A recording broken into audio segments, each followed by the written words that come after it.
अस्सलाम वालेकुम। आज की वीडियो में हम बात करेंगे एंड्रॉयड स्टूडियो के बहुत ही मेन और इम्पोर्टेंट कंपोनेंट के बारे में, यानी एक्टिविटी।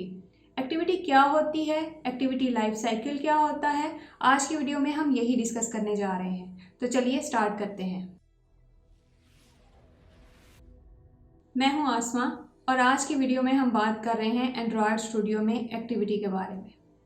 हर डेवलपर के लिए या कोई न्यू प्रोग्रामर है उसके लिए ये जानना बहुत ही ज़रूरी होता है कि एक्टिविटी क्या है, एक्टिविटी किस तरह से काम करती है और एक्टिविटी के मुख्तलिफ जो उसकी स्टेट्स हैं वो किस तरह से वर्क करती हैं और एक प्रोग्रामर उनको किस तरह से हैंडल कर सकता है।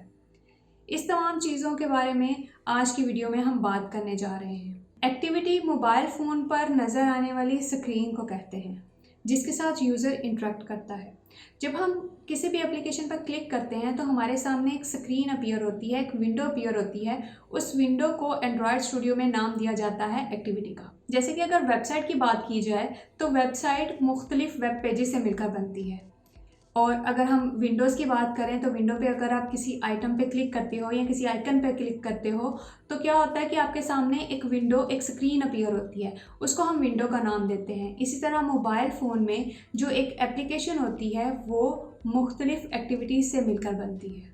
तो एक्टिविटी हमारी एप्लीकेशन का वो बेसिक और मेन पॉइंट है जहाँ से हमारी एप्लीकेशन जो है वो स्टार्ट होती है। अगर हम डेवलपिंग साइड की बात करें तो डेवलपर अपना सारा यूआई कोड जो है यानी ग्राफिक यूज़र इंटरफेस जो उसने डिज़ाइन करना है वो तमाम डिज़ाइन वो एक्टिविटी पे करता है। यहाँ पे अगर मैं आपको C या C++ के कोड की एग्जांपल दूँ तो आप लोगों को पता होगा कि कंपाइलर जो होता है वो अपना जो एक कंपाइलेशन का प्रोसेस होता है वो मेन फंक्शन से स्टार्ट करता है।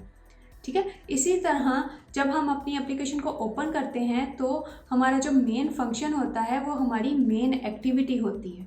वहाँ से हमारी एप्लीकेशन जो होती है वो स्टार्ट होती है।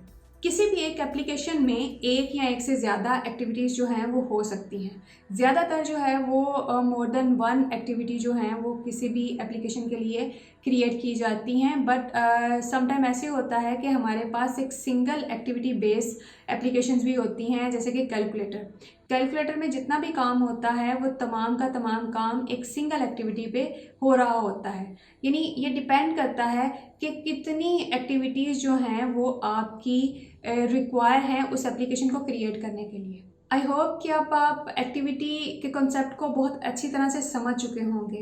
लेकिन एक्टिविटी के कॉन्सेप्ट को समझना ही काफ़ी नहीं है, हमें एक्टिविटी के लाइफ साइकिल को समझना भी बहुत ज़रूरी है, क्योंकि ये लाइफ साइकिल ही है जिनकी बेस पे हम मुख्तलिफ एक्टिविटीज़ को कंट्रोल कर सकते हैं। यहाँ पे अगर मैं आपको YouTube की एग्जांपल दूँ, YouTube में अगर आप कोई वीडियो देख रहे हैं और आपको एक मैसेज रिसीव होता है, आप नोटिफिकेशन से उस मैसेज पे क्लिक करते हैं तो आपके सामने जो YouTube की विंडो थी वो डिसअपीयर हो जाती है और आपको एक मैसेज की विंडो जो है वो नज़र आना शुरू हो जाती है।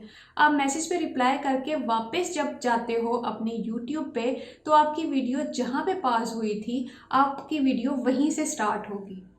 तो ये सारा कंट्रोल किस तरह से हुआ होता है, ये सारा कंट्रोल लाइफ साइकिल से होता है, उस एक्टिविटी के लाइफ साइकिल से। इसीलिए एक्टिविटी के लाइफ साइकिल को समझना इतना ही ज़रूरी है जितना एक्टिविटी को समझना। एक्टिविटी का लाइफ साइकिल वैसे ही है जैसे आपका ऑपरेटिंग सिस्टम में अगर आप एक थ्रेड की बात करते हो तो थ्रेड में मुख्तलिफ स्टेट्स होती हैं, जैसे रन, वेट, फिनिश, इस तरह की मुख्तलिफ स्टेट्स उसमें आती हैं। इसी तरह एक्टिविटी की भी मुख्तलिफ स्टेट्स होती हैं, जैसे on create, on start, on pass, on resume, on stop, on destroy and on restart. ये तमाम स्टेजेस जो हैं ये तमाम जो है वो यूज़ होती हैं। अच्छा, यहाँ पे अगर एक चीज़ मैं आपको समझाना चाहूँ तो उसमें ये है कि एक्टिविटी हमारे पास जावा में एक क्लास का भी नाम है। तो आप ये जानते ही होंगे कि क्लास के कुछ मेथड्स होते हैं। ठीक है, अब जो अभी मैंने स्टेट्स बोलनी हैं वो सारी के सारी उस एक्टिविटी के मेथड्स हैं। अब हमने जब भी कोड लिखना होता है हम उन मेथड्स में कोड लिखते हैं। एक्टिविटी लाइफ साइकिल में सबसे पहले जो स्टेट आती है, यानी जब आप अपनी एप्लीकेशन पे क्लिक करते हो तो आपके सामने एक विंडो अपीयर हो जाती है, लेकिन उस विंडो अपीयर होने से पहले आपके सामने एक मेथड कॉल होता है जिसको ऑन क्रिएट मेथड कहा जाता है। ऑन क्रिएट मेथड वो स्टार्टिंग पॉइंट होता है जहाँ से वो एप्लीकेशन स्टार्ट लेती है, और हम जितना भी कोड करते हैं वो सारा का सारा कोड हम ऑन क्रिएट मेथड में होते हैं। यही वजह है कि जब आप एंड्रॉयड स्टूडियो ओपन करते हो और आपके सामने वो मेन एक्टिविटी क्रिएट होती है तो उसमें ऑन क्रिएट का मेथड जो है वो बाय डिफ़ॉल्ट एडिड होता है। बाकी जितने भी मैंने मेथड बोले हैं उनमें से कोई भी मेथड बाय डिफ़ॉल्ट अवेलेबल नहीं होता, सिर्फ ऑन क्रिएट का मेथड जो होता है वो बाय डिफ़ॉल्ट क्रिएट होता है। बाकी जितने भी मेथड हैं वो आप अपनी मर्ज़ी से उनको कॉल कर सकते हैं, यानी अगर आपकी रिक्वायरमेंट है तो आप उनको कॉल करोगे, अगर आप हैंडल करना चाहते हो तो उनको कॉल करोगे, अदरवाइज़ आप उनको कॉल नहीं करोगे। क्रिएट स्टेट के बाद हमारे पास स्टेट आती है ऑन स्टार्ट की, यानी इससे हमारी एक्टिविटी जो है, जो भी उसके कंपोनेंट हैं वो स्टार्ट हो जाते हैं ताकि वो यूज़र को विजिबल हो जाए। ऑन स्टार्ट के बाद जब यूज़र उस एक्टिविटी के साथ इंटरेक्ट करता है तो हमारा ऑन रिज्यूम मेथड जो है वो कॉल होता है। ऑन रिज्यूम मेथड मतलब कि वो हमारी एक्टिविटी जो है वो प्रॉपर तरीके से रन हो चुकी है और उसका जो ग्राफिक यूज़र इंटरफेस है वो यूज़र को विजिबल हो चुका है। जैसे ही हम एक एक्टिविटी से दूसरी एक्टिविटी पे मूव करते हैं या हम किसी वजह से अपनी एप्लीकेशन मिनिमाइज़ करते हैं तो क्या होता है कि हमारी वो एक्टिविटी फोरग्राउंड में चली जाती है, यानी वो हमारी एक्टिविटी पॉज हो गई है। उस वक्त ऑन पास मेथड जो है वो कॉल होता है, और जब हम दोबारा अपनी उस एक्टिविटी पे आते हैं तो हमारा ऑन वो मेथड जो है वो ऑन रिज्यूम में चला जाता है और हमारी वो एक्टिविटी दोबारा से रनिंग कंडीशन में आ जाती है। ऑन स्टॉप मेथड, जब हमारी एक्टिविटी यूज़र को नज़र नहीं आती तो ऑन स्टॉप मेथड जो है वो कॉल होता है। यहाँ पे उसकी 2 स्टेट्स हो सकती हैं। अगर आपके फ़ोन की मेमोरी इतनी नहीं है कि उसे अपनी ज़रूरी जितनी भी एप्लीकेशन हैं उनको लोड करने के लिए मेमोरी को खाली करना पड़ता है, तो वो क्या करता है, जो एक्टिविटी आपके पास स्टॉप हो चुकी है उसको किल कर देता है। जब आप वापस किल होने की सूरत में जब आप वापस उस एक्टिविटी पे जाते हो तो आपकी एक्टिविटी दोबारा से ऑन क्रिएट मेथड से स्टार्ट होती है।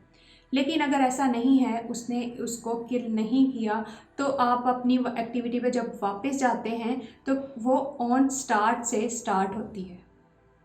ऑन डिस्ट्रॉय मेथड उस वक्त कॉल होता है जब आपकी एप्लीकेशन मुकम्मल तौर पर एंड हो जाती है, यानी आपकी एक्टिविटी जो है वो कम्प्लीटली शट डाउन हो चुकी है, तो उस वक्त ऑन डिस्ट्रॉय मेथड जो है वो कॉल होता है। तो ये तो था एक complete overview activity life cycle का। यहाँ मैं आपको एक बात बताती चलूँ कि ज़रूरी नहीं है कि ये तमाम जो मेथड हैं हम हर एक्टिविटी के लिए अप्लाई करें। हम अपनी मर्ज़ी से, हम जिस तरह से उस एक्टिविटी को हैंडल करना चाहते हैं, हम उनके मुताबिक, अपनी रिक्वायरमेंट के मुताबिक इन मेथड को कॉल करते हैं। तो ये तो थी आज की वीडियो। उम्मीद करती हूँ आप एक्टिविटी को और एक्टिविटी लाइफ साइकिल को अच्छे से समझ गए होंगे। अगर आपको ये वीडियो अच्छी लगी है तो लाइक करें एंड शेयर करें, and if you have any suggestion then comment below. Subscribe my channel. Thank you so much. Allah Hafiz.